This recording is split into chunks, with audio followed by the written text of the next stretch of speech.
Hello, chart watchers and Decision Point faithful. Welcome to this Thursday morning, June 11th, 2020 Decision Point show with your hosts, Carl and Erin Swenlin.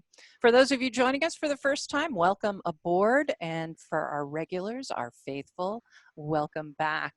All right, lots to cover today. This is recording as of the market close on Wednesday. So you're getting your Thursday morning coffee here with what we're seeing so far in the market. So we're going to talk a lot about that Nasdaq 10,000 that was hit this afternoon, and the close was above 10,000. So it's in the news. We figured we should cover it and let you know that we do have indicators for that. We're going to, of course, start off though with our S&P 500 review. Once I go over the Nasdaq 10,000 chart, we're going to look at the decision point indicators for the Nasdaq. I don't know that a lot of people are aware, but we have all of our indicators are calculated for, many of our indicators, I should say, are calculated for various indexes. And I don't think everybody knows that we have Swenlin trading oscillators for the Nasdaq, for the S&P 600 or 400, Dad. And I think that they should know. What do you think? Yes, indeed.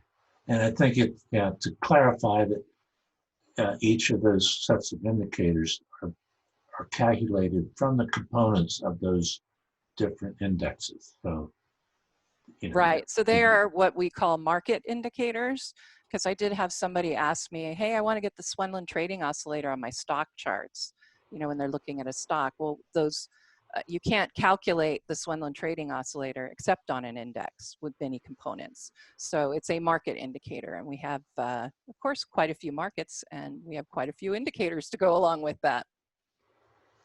All right, you're going to be talking about single entry bookkeeping a little bit.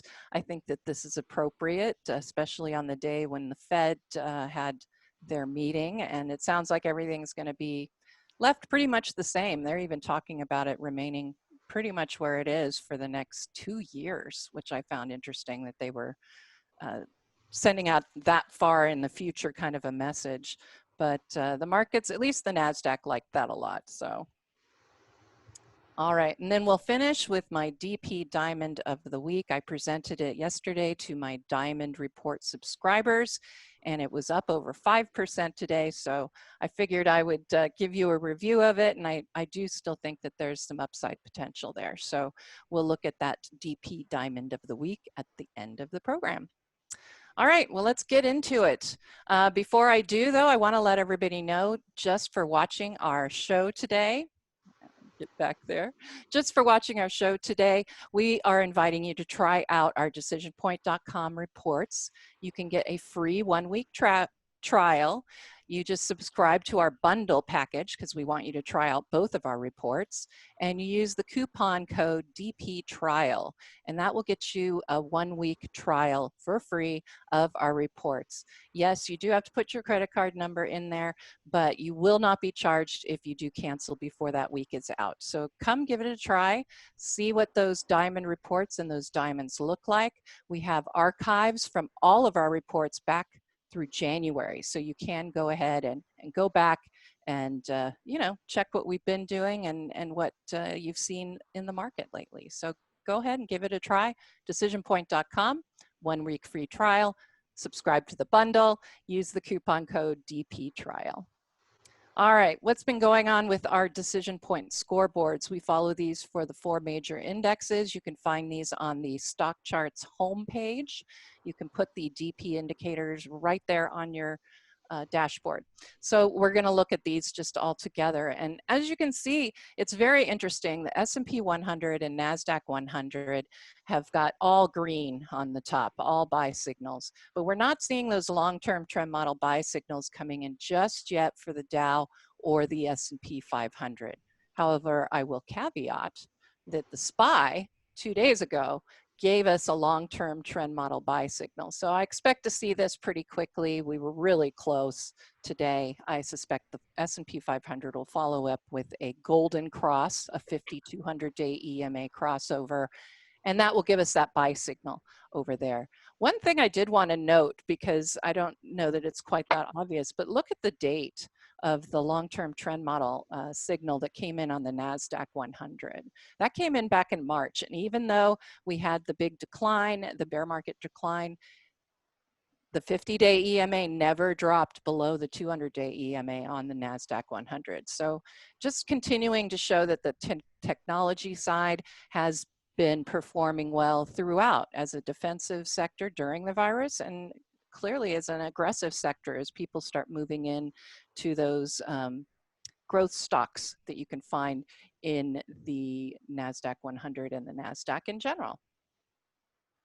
All right, our sector scoreboard, I think we did have a few changes come in this week, but overall, I just wanted you to see that all of our sectors right now have their 20-day EMA above their 50-day EMA. They've had a silver cross, if you will, of the 20 and 50-day EMAs. Sorry about that. So right now, all of them are on buy signals. We're still waiting on a couple of these other sectors to follow through with some buy signals in the long term. That will require a golden cross of the 50 and 200. Areas like staples and utilities, as well as real estate. So XLP is very close, but the rest of them have quite a way to go. Yep. So we'll be watching for that one, but interesting, like I said, you can see the strength has really remained in that technology space, which is interesting because we always considered technology to be, you know, an aggressive sector. And we've found through this virus anyway, that it actually has some defensive properties as well. All right, time to look at those charts. We've waited long enough. All right, so I'm going to start off. Dad, you want to talk a little bit here to this S&P 500 chart before I talk NASDAQ? Sure. I think the notable thing here is the volume. Well, the volume we've had in the last few days, we had a contraction on the first down day of the week, and now it's expanded into this second day of down price movement. So that's, you know, showing that people are possibly getting into this down move. Yes. Also, we've got a cluster of candlesticks. It's an island, and possibly get a reversal out of that. You know, the caveat is that the market just hasn't been acting like it wants to break down. I mean, it's just it won't catch on and, you know, run away like it has to the upside. Yep, I could show you too on the intraday chart. I think is really interesting because you can see that, you know, we had that big gap, and this is that island you were talking about. And it's really just been back and forth. It just really hasn't been able to break out in a serious way. It did here and failed spectacularly with a big gap down. We've been seeing these rising trends being broken. Now I'm looking at a double top here to finish the day. So look at that PMO on this 10-minute bar chart. Very interesting. Right. Got that sell signal. All right, well, I think I'm going to go ahead and move into the NASDAQ, if that's good with you. Yeah. All righty. So I'll start with our one-year chart. So this is one of the chart lists in the DecisionPoint Straight Shots chart pack.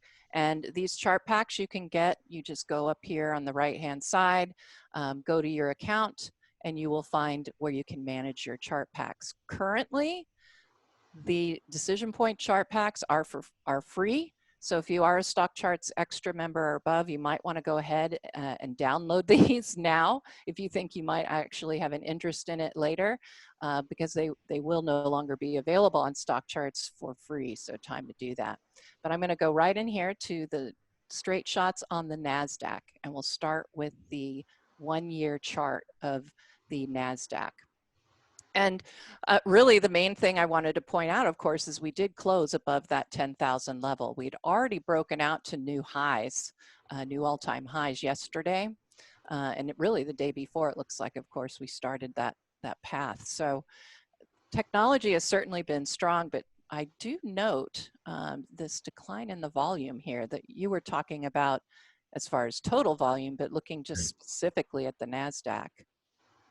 Yeah, this is Nasdaq total volume, and yeah, it's contracting as the price is going higher. So that means interest is waning. Absolutely. And, you know, we talk about our PMO, our price momentum oscillator, and typically for these indexes, they usually move between -2 and +2, but those ranges have been really stretched out.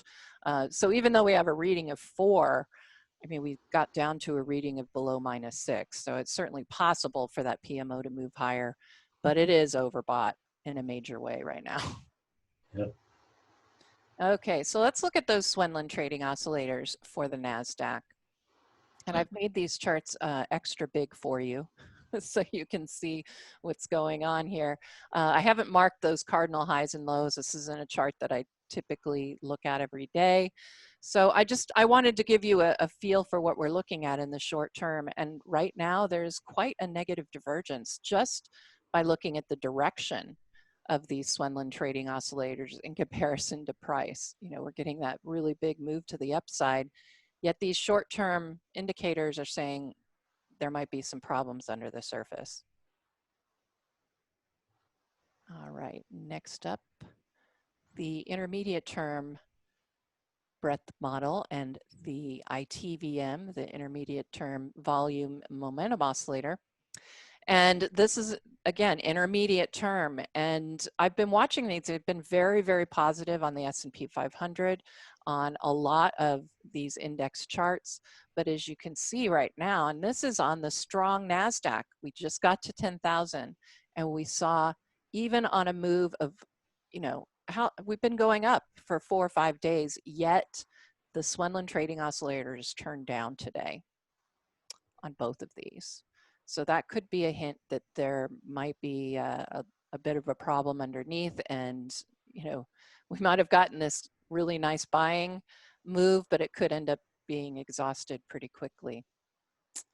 All right, the other one I think I had was percent of stocks in the NASDAQ above their 20, 50, and 200-day EMAs. And you can see that we've been somewhat overbought here for the NASDAQ above their 50 and their 20-day EMAs. And again, both of these have turned down on a big move to the upside. And those are the kind of problems that I don't like to see under the surface. Even the stocks above their 200-day EMAs, we saw a failure of some of them to hold that.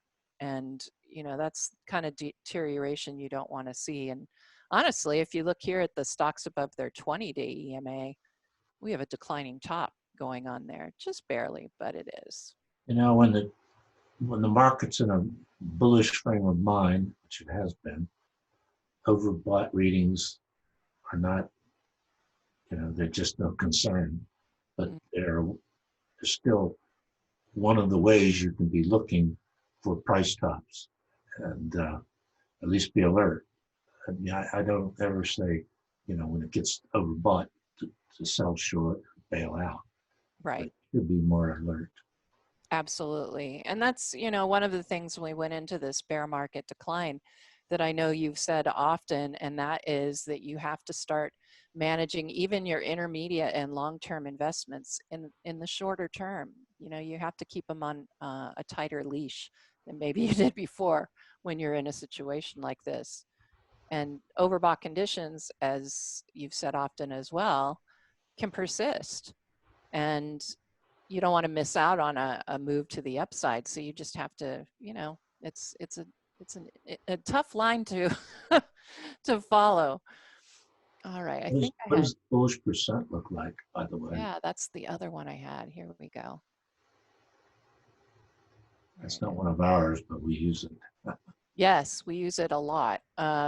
It's more of an intermediate term, kind of an indicator, but it's a lot more sensitive. As you can see, we get a little bit more action out of it than we may see in some of those other intermediate term indicators. And So it's overbought, but um, uh, it's currently, actually looking. But I think it's actually looking better than the S&P 500.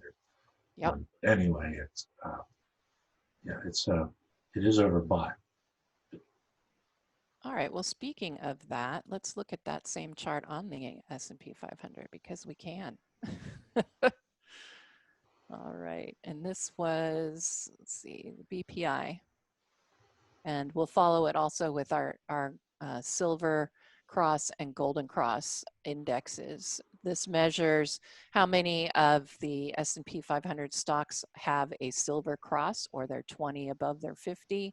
And this is how many stocks in the S&P percentage of them, I should say, have golden crosses. They're 50s above their 200. So what's interesting is, and it does move a lot slower, the Golden Cross Index, but having seen now those top four indexes, the Dow's a little bit more in the way of lagging, but I would say the S&P 500, the Nasdaq certainly, Nasdaq 100, all of these Golden Cross Index numbers are very, very low. Yeah, the Golden Cross indexes are really all low, whereas the Silver Cross is making new highs, most of them. And the reason is that a lot of damage was done. The prices went down so far, and just the 200, the 50, and the 200 EMAs really far apart, and it's taken a lot of work to get them back. Yep. To where where they're bullish. Yeah. Exactly, which is another reason why we started following that Bullish Percent Index, just to give us that that sensitivity, I think, as we were saying, that a little bit more up and down action to give us some information. One of the interesting things I know we've been noting is, we're not getting those declining tops just yet. Right, but it's a good time to mention it now. Looking at the February top, how there was a negative divergence on all those indexes based on the top prior to the February top. Right. And that was a nice warning of what was going to be happening. That sounds like the mailman is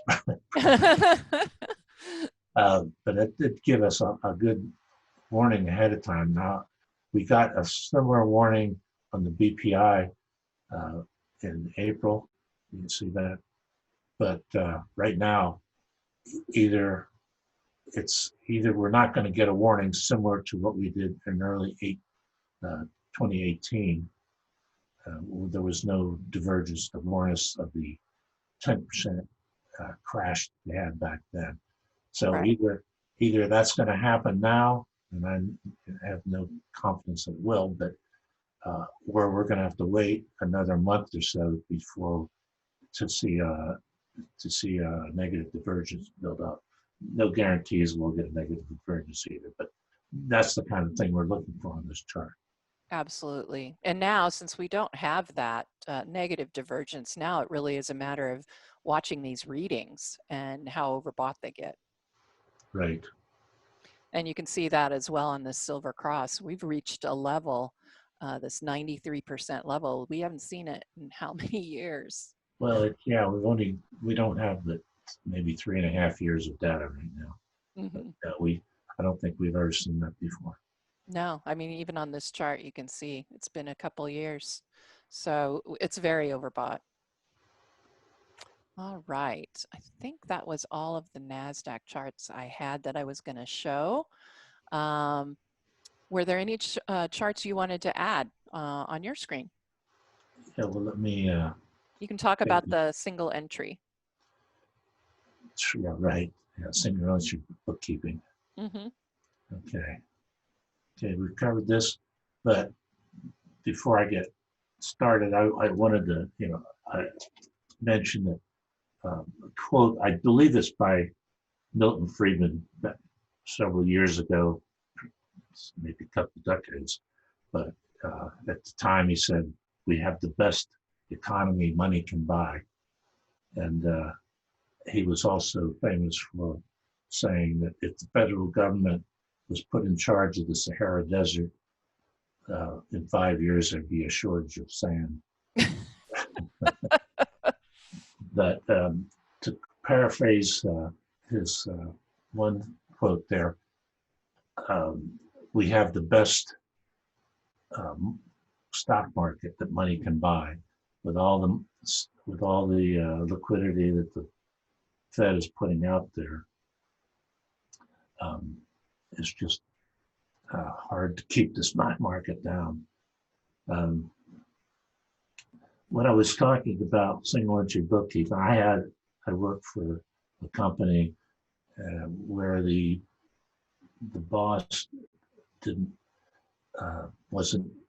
understand basic accounting, and whenever we would borrow money, she would think when we put that cash in the bank account that our balance sheet would improve. But no, you also had to put a counter entry of the liability. So, you're only keeping track of the good stuff. It looks great, and that's what they're doing now. Like last week, we got that 2.5 million jobs in May added, but that was bought and paid for with PPP cash. So it's not really. It was surprising and everybody liked it, but it was. God only knows what's going on right now with all the money that's being spent. But they're talking about looking across the valley, and the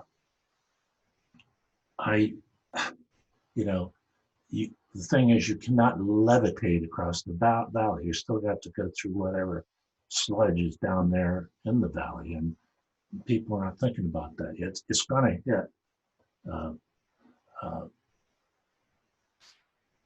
Here, let me go back to this, and here we have the crash, and then we have this recovery, and I believe that it is similar. It is the same kind of structure that we had back here in the 1929.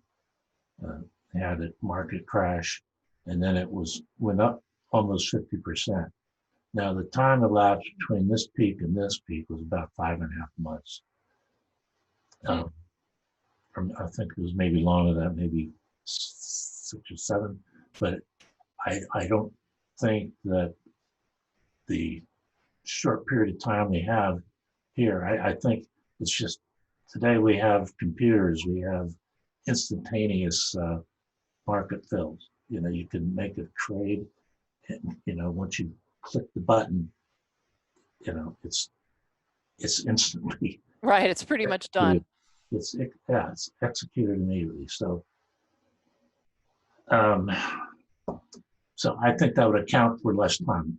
So I still think there's a lot of bad stuff that we haven't been thinking about. All we're thinking about is the good stuff, and I just don't see this continuing. I think the realization is going to hit. Some of these bad things are going to hit us in the face, and it's going to be a problem.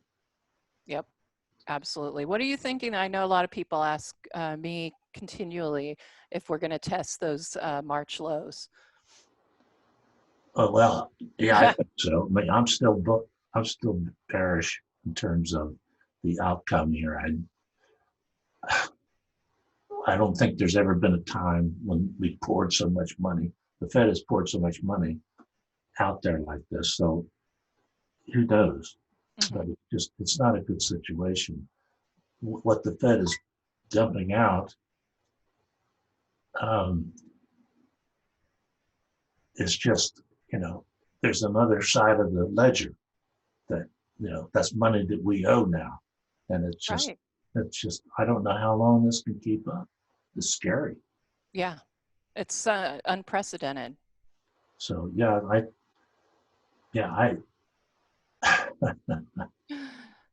not in a few months, but here I had another chart. One of the letters I get, Jerry Dillian was talking about the airlines and how here, this is the ETF for airlines. From here, from this May low to up here was almost 100% increase. Now, you know, the airlines are in horrible shape, and God knows when they're going to get out from, dig out from under. They'll undoubtedly be kept afloat because they're essential to commerce, but it's like crazy things that people are buying. This makes no sense. I mean, I haven't flown on an airline, thank goodness, for over 10 years. And I just, if they were hauling cattle, it would not be legal to treat them the way they treat the humans. I'm sure everybody is laughing right now. No, it's really, there's a lot of what I would say, especially with cruise lines and airlines, is a lot of speculation. Because, even with the dollar, there's some speculation there. We know we've been printing money, so it just seems intuitive, right, that it would be. Here's the airlines on the Dow Jones U.S. Airlines Index, and you can see we could challenge these lows. So there's still plenty of room to go down, and I think we're a lot worse off now than we were back here. Absolutely, and those single entry isn't working too well for them. That's for sure. Right. And then I noticed there's Boeing aircraft, and look how well they're doing. But they still have a lot of stuff to solve. It's not a lot of problems to solve. So I don't. It's speculation. Where can I get in? It's at big lows, and and entice others to join me by moving these stocks in the airlines. Cruise lines, like I said, I think are in a similar situation. It's more of a speculative kind of market. They're really just getting in and getting out to take advantage of those crazy, price movement. That it's. You see it if you look at XES. I mean, it's a really similar sort of situation. I mean, there was no reason, even with oil, with prices rising to the degree they did, there wasn't a lot of fundamentals behind it that made sense. Right. Last one, I'm going to do my diamond of the week. So let me share my screen here with you, and I'll go find it because my machine keeps taking them away from me. All right, where's the diamond list? There we go.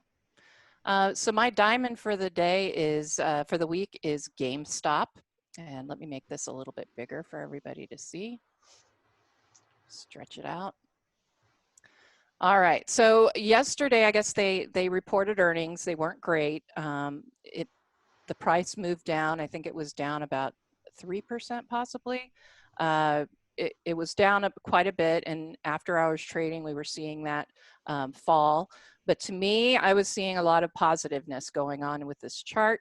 And so consequently, I decided to put it in as a diamond. Of course, it had a really nice gain today. At one point, it was actually up over 5%. You can see a breakout here from that area of resistance that I've been watching. This is that gap back here. And on many of the charts, I've been paying attention to, gaps and gap resistance, but we got that move out above the 200-day EMA. Yes, we fell down below it, but you can see right here in that thumbnail, the 20 is above the 50, and you've got the PMO buy signal. You've also got a positive divergence here with the OBV. So I'm still liking GameStop, and that really does it for now. I wish everybody happy trading. Hey guys, Grayson Rose here with StockCharts.com. Thank you so much for watching. I hope you enjoyed this video. Remember, if you did, give us a like down below, leave us a comment. We'd love to hear from you. And most importantly, don't forget to subscribe to our YouTube channel for daily content from an incredible collection of technical analysts and financial minds. We'll see you back here very soon. Happy charting, my friends.